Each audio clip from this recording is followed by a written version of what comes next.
Bom, hoje nós vamos, carta de Paulo aos Efésios, que é do mês, né? E hoje nós vamos, capítulo 2, do 11 ao 22. Eu vou pedir à igreja, vamos aguardar um minutinho, as crianças saindo. Hoje nós vamos falar sobre barreiras derrubadas, a bênção de ser povo de Deus. Às vezes as pessoas vão acostumando com as bênçãos. Aos Efésios, capítulo 2, do 11 ao 22. Eu gostaria que colocasse na tela, porque aí todos possamos isso. Eu lerei, na versão King James, os versículos ímpares, e eu peço à igreja para ler os versículos pares, mesmo assentado como estão. Portanto, lembrai-vos de que anteriormente erais gentios por naturezas, chamados incircuncisão pelos que se chamam circuncisão, feita no corpo por mãos humanas.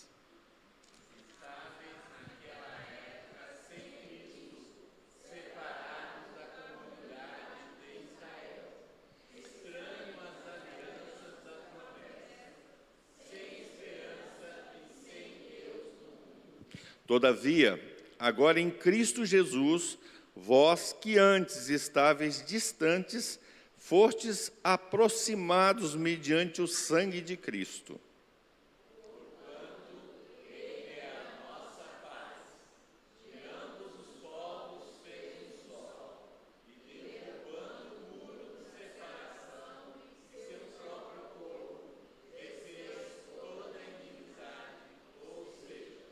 Anulou a lei dos mandamentos expressas em ordenanças, para que em si mesmo criar dos dois um novo ser humano, realizando assim a paz.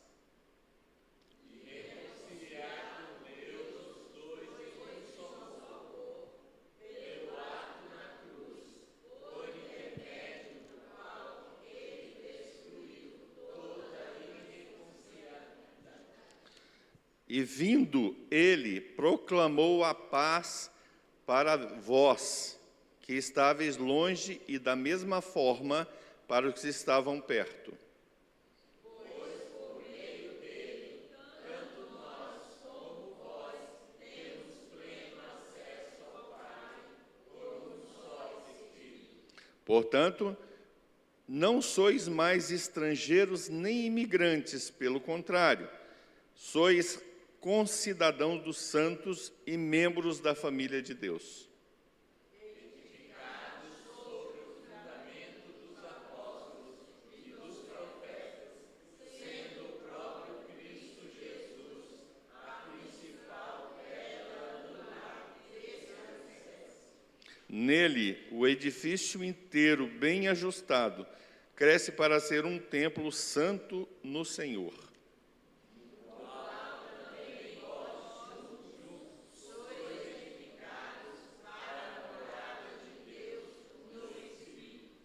Amém.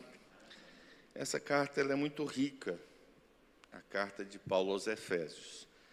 E esse trecho aqui, em especial, ele tem muito a nos ensinar.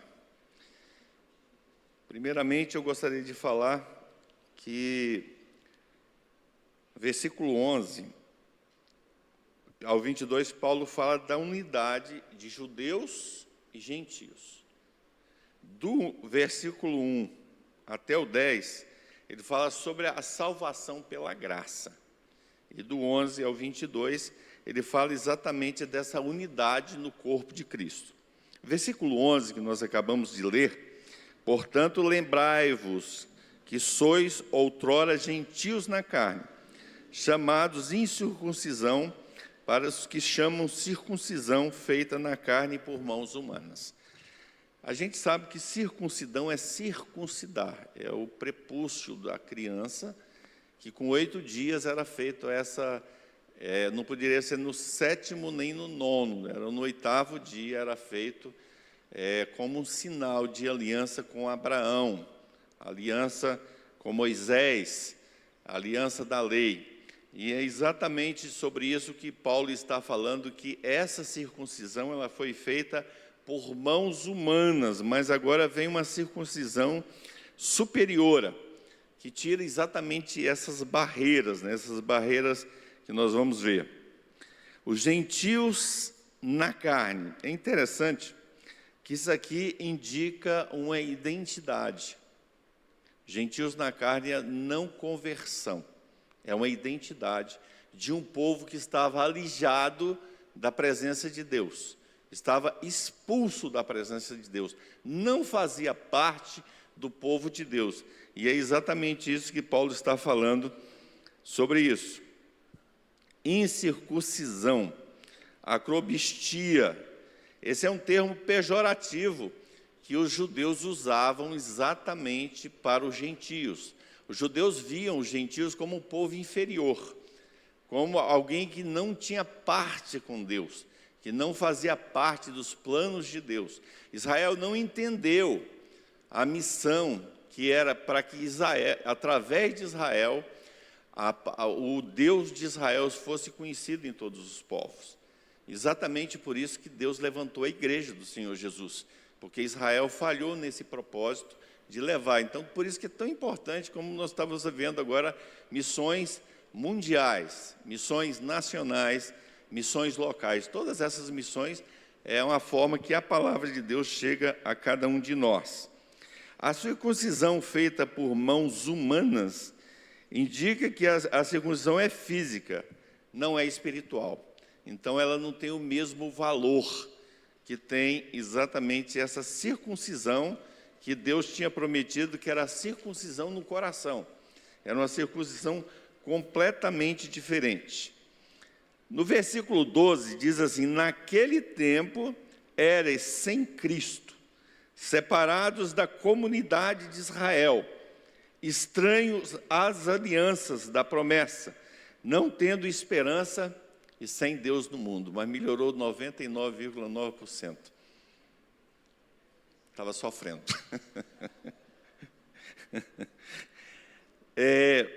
Choris Christou, sem Cristo. Sem Cristo, a gente não vai a lugar nenhum. Sem Cristo, não tem vida eterna. Sem Cristo, não existe igreja. Sem Cristo, não existe salvação. Sem Cristo, não existe esperança. Porque Ele é o único caminho que nos leva a Deus.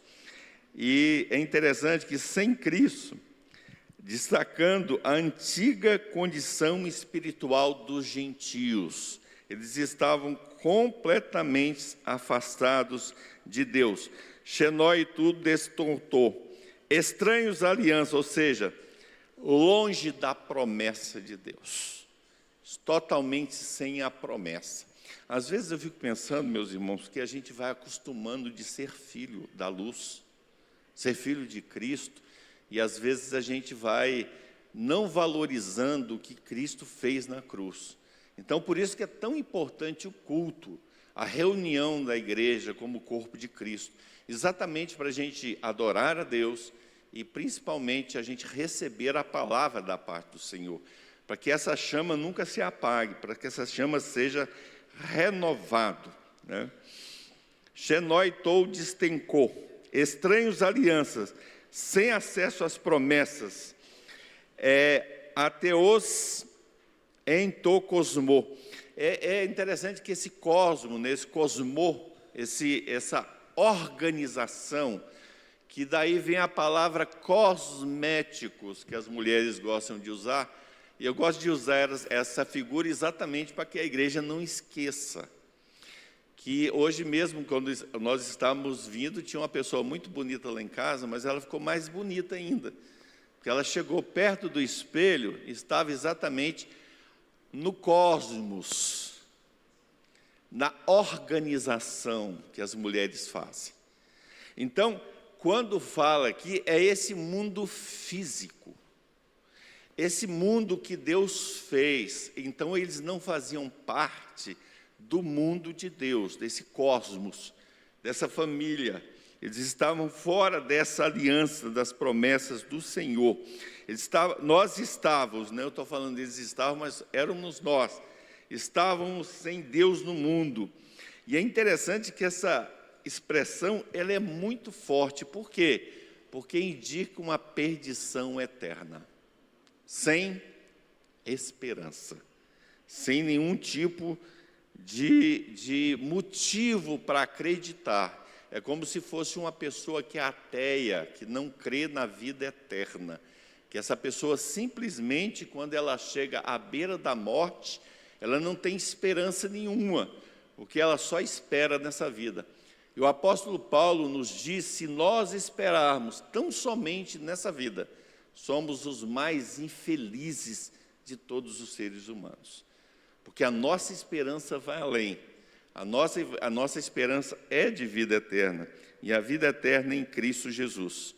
Versículo 13, mas agora, em Cristo vós, que antes estáveis longe, fostes aproximados pelo sangue de Jesus.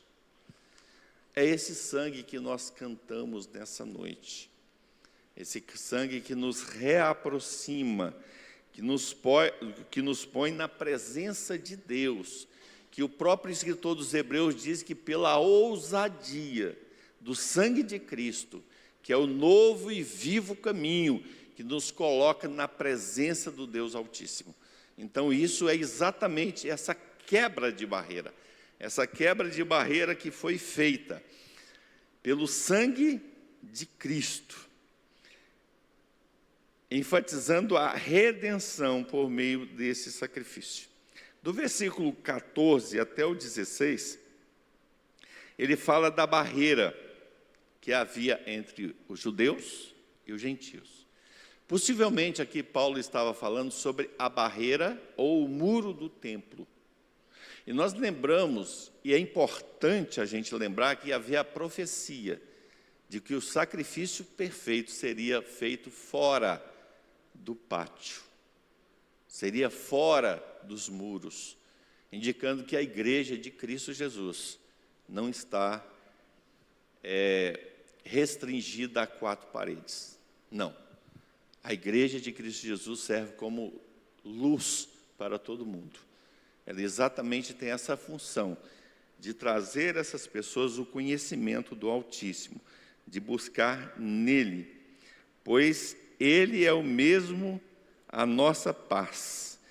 Cristo é a base da nossa reconciliação. Ro agás otos estin eirene emei. Essa eirene, que é vida, essa eirene especial de Cristo, essa transformação em nós, essa paz. É interessante que no hebraico todo mundo lembra, né, que é shalom. Só que no grego essa paz é eirene. E essa paz só tem quem tem Cristo Jesus. Ela procede, é um nome bonito, né? Eirene. Essa paz que excede todo o entendimento que Paulo fala. Essa paz que nós sentimos é exatamente porque a barreira já caiu. Nós temos acesso como filhos e filhas de Deus à presença do Altíssimo. E é necessário que a gente valorize dentro de cada um de nós essa paz tão especial. Essa parede da separação, esse muro que separava os gentios dos judeus, e ele se transforma em um só povo. E Paulo chama de família de Deus, essa união de povos através do sangue de Cristo Jesus, o nosso Senhor. Dos versículos 17 e 18, ele diz, e vindo anunciou a paz. Jesus pregou a paz tanto para os judeus, quanto para os gentios. Kai etom evangelizato eirene. Essa paz que nos alcança, essa paz que vem logo após, pois nós temos acesso. Que acesso a esse? É o acesso a Deus concedido pelo Espírito. Quando alguém recebe o Espírito Santo, nós batistas cremos assim, porque a palavra nos garante que é dessa maneira. O batismo com o Espírito Santo é quando alguém recebe Jesus verdadeiramente em seu coração.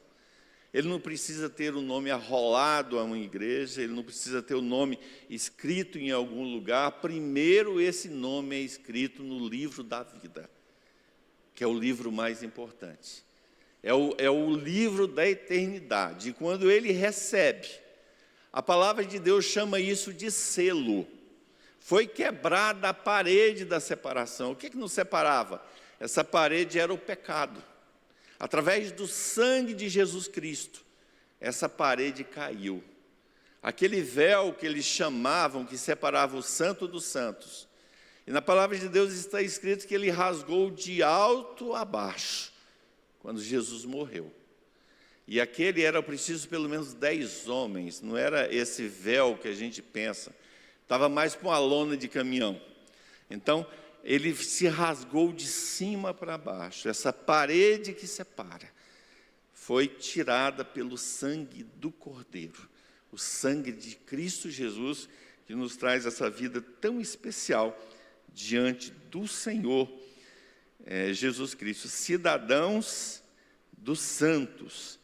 Essa inclusão à comunidade de Deus, a comunidade do Senhor Jesus Cristo, edificado pelos fundamentos dos apóstolos e profetas, mostrando a continuidade da fé cristã. Então, quando o Senhor Jesus, através de Paulo, Paulo ensina esse fundamento, que é a palavra de Deus, esse fundamento em Cristo, que nos redime, que nos transforma, que nos traz vida, e essa vida assim com abundância, versículo de número 18. Pois por meio dele temos nós, como vós, temos pleno acesso do Pai em um só Espírito. Paulo está dizendo aqui como judeu, tanto nós, no caso ele, ou eles, os judeus, tanto como quando Paulo fala a respeito de nós, gentios. E agora nós fomos transformados em um só povo. O novo Israel de Deus. O novo Israel que não precisa de sacerdote, nem sumo sacerdote. De um povo que tem acesso livre à presença do Altíssimo. E um povo que foi ensinado pelo próprio Jesus Cristo de chamar Abba, Pai, Papai. Nós temos a ousadia de chegar diante do Criador do universo e falar com aquela palavra de amor e de carinho: Abba, Pai, meu papai, eu estou diante de ti. Isso é um privilégio que a gente não imagina. Como João, ainda adolescente, ele reclinava a sua cabeça. João, o apóstolo, o escritor, o último escritor da Bíblia, o chamado apóstolo do amor, que escreveu tanto o Evangelho, como a primeira, segunda e terceira epístola. Esse mesmo João que escreveu o Apocalipse, ele deitava a sua cabeça no peito de Jesus, no sinal de aconchego.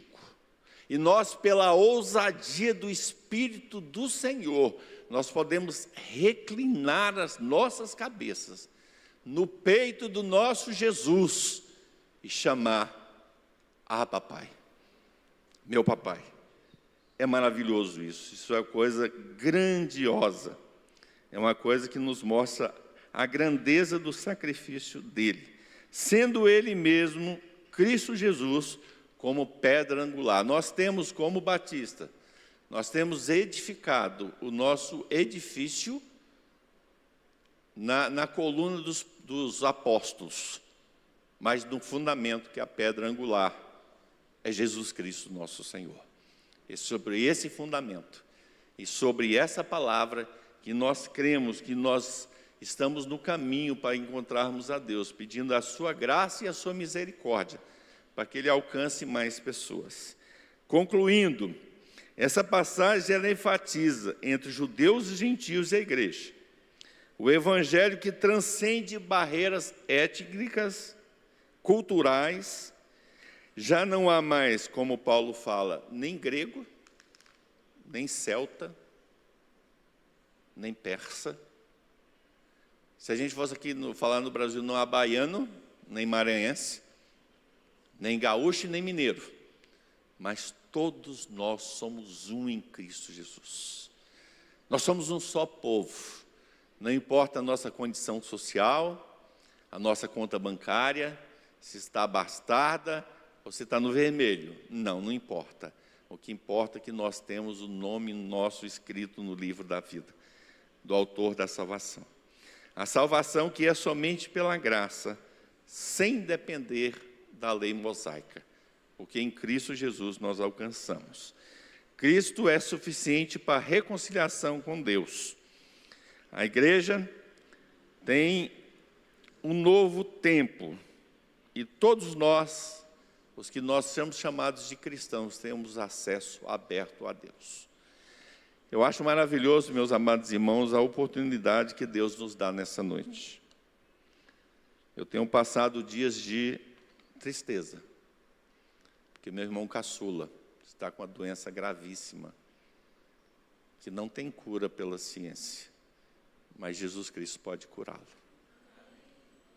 E ele me disse uma coisa essa semana que me chamou muita atenção. Ele disse assim: Deus está me dando uma oportunidade de me preparar. Nós não sabemos a hora que Jesus vai nos chamar. Jesus Cristo vai voltar, e se nós, como Paulo já tinha esperança naquela época, né, lá em Tessalonicenses, se nós, o que estamos vivos, vamos ser transformados no abrir e fechar de olhos, e estaremos para sempre com o Senhor. Agora nós podemos ser chamados individualmente também para encontrar com Jesus. Nós simplesmente não sabemos o momento. Nós devemos viver nessa vida como fosse o nosso último dia nessa terra. Nós devemos viver de forma de compreendendo que hoje eu tenho que ter comunhão íntima com Jesus. Não é amanhã, é agora. É exatamente nesse instante que o meu coração tem que estar cheio da graça do Espírito Santo. E essa casa que Deus escolheu viver, que é o nosso coração, cabe a nós limpá-la, conservá-la, perfumá-la, para recebermos a cada dia o hóspede mais importante, que é o Espírito Santo do Senhor, que nós recebemos através do sacrifício de Jesus Cristo. E essa incumbência que foi me dada essa noite, de falar sobre essas barreiras derrubadas, essa bênção especial que somente o povo de Deus tem, que a gente nunca possa esquecer que já não há barreira, e que nós temos acesso ao Pai, através do sangue de Cristo Jesus.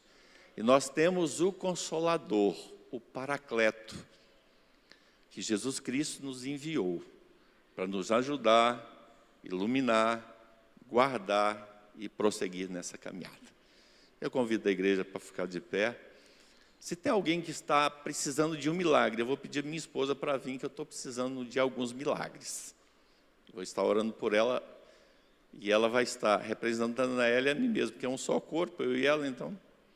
E se tiver alguém que está precisando de um milagre, nós precisamos desafiar a nossa fé, que nós temos um Deus, que Ele é desafiador. E a fé que Jesus ensinou é capaz de movimentar montanhas. E nós vimos um homem, Pedro, andando sobre as águas, porque ele teve fé. Pelo menos por um instante, ele teve fé. E eu vou orar, você coloca a sua mão assim no seu coração. E você vai pensar no seu milagre, o milagre que você está pedindo da parte de Deus. Eu peço para vocês chegarem um pouquinho para frente, tem gente aí, ó, pode ficar do lado, todo mundo ter o espaço aqui. E é muito importante quando Deus opera o milagre, que nós testificamos o milagre na faixa, porque isso renova a fé dos nossos irmãos. Assim como o irmão Esdras, nessa noite ele falou, eu sei o que é passar por isso, porque eu sei a história dele, que o seu pai me contou. Eu sei a história que você passou. Mas Deus teve misericórdia e fez um grande milagre na sua vida. Alguns milagres na sua vida. E eu creio que nessa noite Deus está pronto também para fazer milagre que você está precisando. Senhor meu Deus, Pai Todo-Poderoso, Criador do céu e da terra, que enviou o seu Filho amado Jesus Cristo, que morreu na cruz por nós, que ressuscitou ao terceiro dia, que enviou o Paracleto, o Consolador, o Espírito da promessa, o Espírito Santo de Deus, e derramou sobre nós da Irene a paz de Deus sobre os nossos corações. E aí na tua palavra está escrito que nós temos acesso à tua presença, ó Deus. E nesse momento eu coloco o meu irmão que eu amo tanto, Senhor. E ele precisa de um milagre da tua parte, ó Deus. Ele precisa te conhecer como o único e suficiente Salvador. Ele precisa compreender que tu és um Deus que sara, que cura, que transforma. E eu peço um grande milagre na vida dele. Eu peço um grande milagre na vida da Lidiane, Senhor. Na família pastoral que pede um milagre da tua parte. Eu oro pelo Paulo, Senhor, que ele pede um milagre, Senhor. Ele necessita de um milagre da tua parte. Eu e minha esposa sabemos do milagre que nós temos te pedido, crendo, ó Deus, que o Senhor vai trazer isso ao lume e à luz, e o Senhor vai me honrar, meu Deus, como o Senhor tem cuidado da minha vida. Eu tenho aqui as minhas irmãs e os meus irmãos, cada um tem um pedido diante da tua presença, ó Pai. Eles te pedem um milagre, ó Deus. Opera, Senhor, no escondido. Opera, meu Deus, nas regiões celestiais. As regiões celestiais, ó Deus. Dê, meu Pai, uma vitória ao teu povo nessa noite, ó Pai. Segundo a tua grande e poderosa misericórdia, Deus. Que os meus irmãos, as minhas irmãs que estão com a mão no coração agora pedindo ao Senhor. Eu não sei qual é o milagre que estão pedindo, Senhor. Mas traz a luz e traz essa bênção na vida do teu povo, segundo a tua misericórdia. Nos dê uma noite abençoada na tua presença, ó Santíssimo. Nos dê uma semana de paz na tua presença. Irene, Pai, na tua presença, ó Deus. Que o Senhor nos guarde, nos proteja, nos livre dos nossos inimigos, ó Deus. Guarda o teu povo, nos livra do homem sanguinário, livra-nos de acidentes, de incidentes, Senhor. Protege as nossas crianças, os nossos adolescentes, ó Deus, segundo a tua misericórdia, Pai. Nos dê da tua paz, da tua graça, da tua bondade. Certamente que a tua bondade e a tua misericórdia, assim disse Davi, nos seguirão todos os dias da nossa vida.